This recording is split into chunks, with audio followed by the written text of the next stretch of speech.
Sir இது பார்த்தீங்கன்னா உத்திரமேரூர்லேருந்து ஒரு 10 கிலோமீட்டர்ஸ்க்குள்ள இந்த வீட்டு மனை இருக்குது. உத்திரமேரூரில் main road, on road property தான் இது. இது பார்த்தீங்கன்னா ஒரு 75 சென்ட்டு இருக்குது. ஒரு சென்ட்டு பார்த்தீங்கன்னா 1,20,000 ரூபா. நெகோஷியபிள் தான். டைரெக்டாக வந்தீங்கன்னா லேண்டை நீங்கள் பார்த்துட்டு அதுக்கேற்ற மாதிரி ஓனர்கிட்ட வேணால் பேசிக்கலாம். இது வந்து டைரக்ட் ஓனர் தாங்க இது. டைரக்ட் ஓனர் தான் இது. இது வந்து தெரிஞ்சவங்க தான். அதனால் நீங்கள் வந்து பார்த்தீங்கன்னா உங்களுக்கு பிடிச்சிருந்துன்னா ஓனர்கிட்ட பேசலாம். ரேட் வந்து நெகோஷியபிள் தான். வீடு வந்து பார்த்தீங்கன்னா அங்கே ஊர் பக்கத்துலேயே தான் இந்த லேண்ட் இருக்குது. பக்கத்தில் எல்லாமே வீடு இருக்குது. ஆன் ரோடு ப்ராப்பர்ட்டி, பஸ்ஸு போகிற ரோடு தான் அது.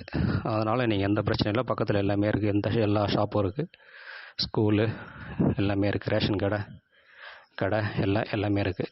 அதனால் நீங்கள் நேரில் வந்து பாருங்கள். பார்த்துட்டு உங்களுக்கு பிடிச்சிருந்தா நம்ம டைரெக்டாக வந்து கஸ்டமர்கிட்ட பேசலாம் சார்.